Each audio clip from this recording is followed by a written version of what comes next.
ಕಾರ್ಯಕ್ರಮ ಬಹಳ ಅದ್ದೂರಿಯಾಗಿ ವಿಜೃಂಭಣೆಯಾಗಿ ನಾಳೆನೂ ಕೂಡ ವಿಜೃಂಭಣೆಯಾಗಿ ನಡೀತಾ ಇದೆ. ಏನು ಹೇಳ್ತೀರಾ ಸರ್? ನಮಗೆ ತುಂಬಾ ನಮ್ಮಲ್ಲಿ ಇರುವಂಥ ಯುವಕರು ಬಹಳ ಆಸಕ್ತಿಯಿಂದ ವಹಿಸ್ಕೊಟ್ಟಿದ್ದಾರೆ. ನಮ್ಗೆ ಏನಂದ್ರೆ ಆಸೆ ಅಂತಂದ್ರೆ ನಮ್ಮಲ್ಲಿ ಇಡೀ ನಮ್ಮ ಶ್ರೀರಂಗಪಟ್ಟಣ ತಾಲೂಕು ಇರ್ಬೋದು, ನಮ್ಮ ಸುತ್ತಮುತ್ತ ಹಳ್ಳಿಗಳಿರ್ಬೋದು ಸಹ ಒಂದು ನಮ್ಮ ಮನೆಗಳಲ್ಲಿ ನಾಡ ಹಬ್ಬ ಡಾಕ್ಟರ್ ಬಿ ಆರ್ ಅಂಬೇಡ್ಕರ್ ಮನೆ ಹಬ್ಬಗಳನ್ನು ನಾವು ಪ್ರತಿಯೊಂದು ಈಗ ನಾವು ವರ್ಷದಲ್ಲಿ 365 ದಿನದಲ್ಲಿ ಎಲ್ಲ ದೇವತೆ ಹಬ್ಬಗಳು ಮಾಡ್ತಾರೆ. ಆದರೆ ನಮಗೆ ಆ ದೇವತೆ ಹಬ್ಬಕ್ಕಿಂತ ಈ ಮಹಾನ್ ವ್ಯಕ್ತಿ ಡಾಕ್ಟರ್ ಬಿ ಆರ್ ಅಂಬೇಡ್ಕರ್ನ ಪ್ರತಿಯೊಂದು ಮನೆ ಹಬ್ಬವನ್ನ ಆಚರಣೆ ಮಾಡಬೇಕು ಅಂತ ನಮ್ಮ ಗ್ರಾಮದವರೆಲ್ಲ ಸೇರಿ ಭಗವದ್ಗೀತೆ ಜೊತೆಗೆ ಬಾಬಾ ಸಾಹೇಬರು ಕೊಟ್ಟಂತ ಸಂವಿಧಾನ ಬುಕ್ ಕೂಡ ಮನೆಗೆ ಇರಬೇಕು, ಓದಬೇಕು ಸರ್. ಖಂಡಿತ ಸರ್. ಇವತ್ತಿನ ಪ್ರತಿಯೊಂದು ಮನೆಯಲ್ಲೂ ಪ್ರತಿಯೊಬ್ಬ ಸ್ಟೂಡೆಂಟ್ ಇರ್ಬೋದು, ಮತ್ತೆ ಎಲ್ಲ ಅಧಿಕಾರಿಗಳಿರ್ಬೋದು, ಪ್ರತಿಯೊಂದು ನಮ್ಮಲ್ಲಿ ಇರುವಂತ ನಮ್ಮ ಡಾಕ್ಟರ್ ಬಿ ಆರ್ ಅಂಬೇಡ್ಕರ್ ಏನು ಸಂವಿಧಾನ ಒಂದು ಬರೆದಿದ್ದಾರೆ, ಆ ಪುಸ್ತಕವನ್ನ ಪ್ರತಿಯೊಬ್ಬರು ಯಾರು ಓದಿರ್ತಾರೆ ಅಂತ ವ್ಯಕ್ತಿಗೆ ಜ್ಞಾನ ಶಕ್ತಿ ಹೆಚ್ಚುತ್ತದೆ, ಮತ್ತೆ ಬುದ್ಧಿಶಕ್ತಿ ಇರ್ತದೆ, ಮತ್ತೆ ಅವನಿಗೆ ತಿಳುವಳಿಕೆ ಇರುತ್ತದೆ. ಮತ್ತೆ ಏನೇ ಮಾತಾಡಬೇಕಾದ್ರೂ ಯಾವುದೇ ಅಧಿಕಾರಿಗಳು ಮಾತಾಡಿದ್ರೆ ಕಾನೂನು ಆತ್ಮಕವಾಗಿ ಅವನು ನಮ್ಮ ಇದೇ ರೀತಿ ಯಾವುದೇ ಏನು ಮಾತಾಡೋಕ್ಕಾಗಲ್ಲ.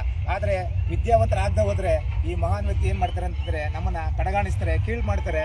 ಅದಕ್ಕೋಸ್ಕರ ಡಾಕ್ಟರ್ ಬಿ ಆರ್ ಅಂಬೇಡ್ಕರ್ ಅವರು ನಮ್ಮ ಜಾತಿಗೋಸ್ಕರ ಅಲ್ಲ, ಪ್ರತಿಯೊಂದು ಇಡೀ ವಿಶ್ವಸಂಸ್ಥೆಗೆ ಮಹಾನ್ ವ್ಯಕ್ತಿ. ಈ ವ್ಯಕ್ತಿ ಅಂದ್ರೆ ಎಲ್ಲಾ ಜಾತಿಗೂ ಅನುಗುಣವಾಗಿ ಪ್ರತಿಯೊಂದು ಸಮಾಜದಲ್ಲಿ ಸಮಾನತೆ ಸಿಗಬೇಕು.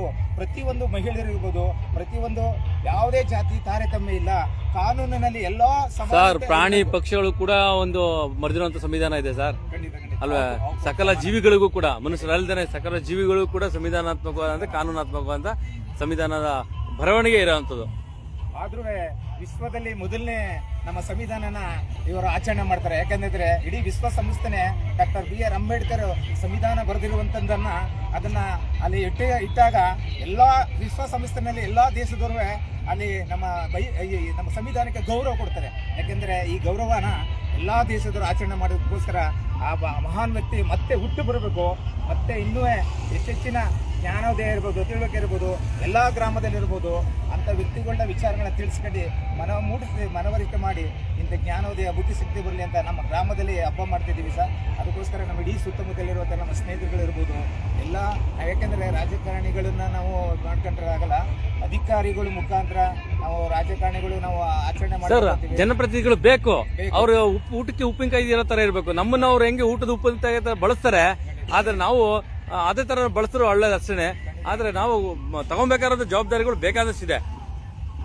ಆದ್ರೂ ಸುಧಾ ನಮ್ಗೆ ಈ ಹಬ್ಬ ಮಾಡ್ತಿರೋದು ನಮ್ಮ ಬಹಳ ಖುಷಿ ಆಯ್ತೈತೆ ಸರ್. ಇನ್ನು ಬರುವಂತ ದಿನಗಳಲ್ಲೂ ಸುಧಾ ಮುಂದಿನ ನಮ್ಮ ಪೀಳಿಗೆ ಯಾರು ಮಕ್ಳಿರ್ತಾರೆ ಅವರು ಇಂಥ ಕಾರ್ಯನ ಮುಂದುವರ್ಸ್ಕೊಂಡು ಹೋಗ್ಬೇಕಂತ ನನ್ನ ಆಸಕ್ತಿಯಿಂದ ನಾನು ಹೇಳ್ತಿದ್ದೀನಿ ಸರ್. ಪ್ರತಿಯೊಂದು ಮನುಸಂಕುಲ ಕುಲದಲ್ಲೂ ಕೂಡ ಬಾಬಾ ಸಾಹೇಬ್ರನ್ನ ನೆನೆಯುವಂತದ್ದಾಗಬೇಕು.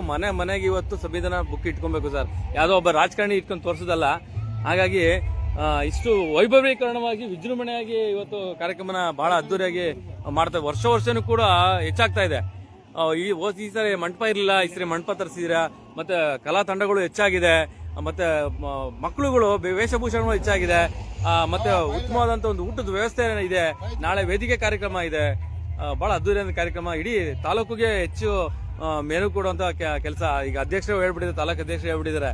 ಹಾಗೆ ಮಂಡ್ಯ ಜಿಲ್ಲೆಗೆ ಗಡಿ ಭಾಗ ಆದ್ರೂ ಬಹಳ ಅದ್ದೂರಿಯಾಗಿ ಆಚರಣೆ ಮಾಡ್ತಾ ಇದ್ದೀರಾ. ಬಹಳ ಖುಷಿ ಆಗುತ್ತೆ. ಈ ಒಂದು ಕಾರ್ಯಕ್ರಮ ತಮಗೆ ಇನ್ನೂ ಹೆಚ್ಚು ಬಾಬಾ ಸಾಹೇಬರ ಒಂದು ಕಾರ್ಯಕ್ರಮ ಮಾಡಲಿ. ಅವರೆಲ್ಲ ವಿಶ್ವಾಸಗಳು ಕೂಡ ಎಲ್ಲ ವಿಶ್ವಾಸ ನೋಡಿ.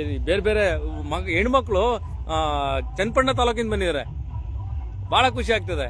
ರಾಮನಗರ ಜಿಲ್ಲೆಯಿಂದ ಬಂದಿದ್ದಾರೆ, ಬೇರೆ ಜಿಲ್ಲೆಗಳು, ಬೇರೆ ತಾಲೂಕುಗಳಿಂದ ಬಂದು ಈ ಪುಟ್ಟ ಗ್ರಾಮ ಸರ್, ತಾವೇ ಹೇಳಿದ್ರಿ ಕೇವಲ 80 ಕುಳ ಇರುವಂತ ಈ ಒಂದು ಪುಟ್ಟ ಗ್ರಾಮದಲ್ಲಿ ಇಷ್ಟು ವಿಜೃಂಭಣೆಯಾಗಿ ಆಚರಣೆ ಮಾಡ್ತಾರೆ ಅಂದ್ರೆ ಬಹಳ, ಅದು ಅವರ ಸ್ವಂತಿಕೆ ದುಡ್ಡಿಂದ ಎಲ್ಲ ದೇಣಿಗೆ ಹಾಕೊಂಡು ಮನೆಗೂ ಇಷ್ಟು ಸಂಭ್ರಮಾಚರಣೆ ಮಾಡಿದ್ರೆ ಬಹಳ ಖುಷಿಯಾದ ವಿಚಾರ. ಮತ್ತೊಮ್ಮೆ ತಮಗೆ ನಮಸ್ಕಾರ.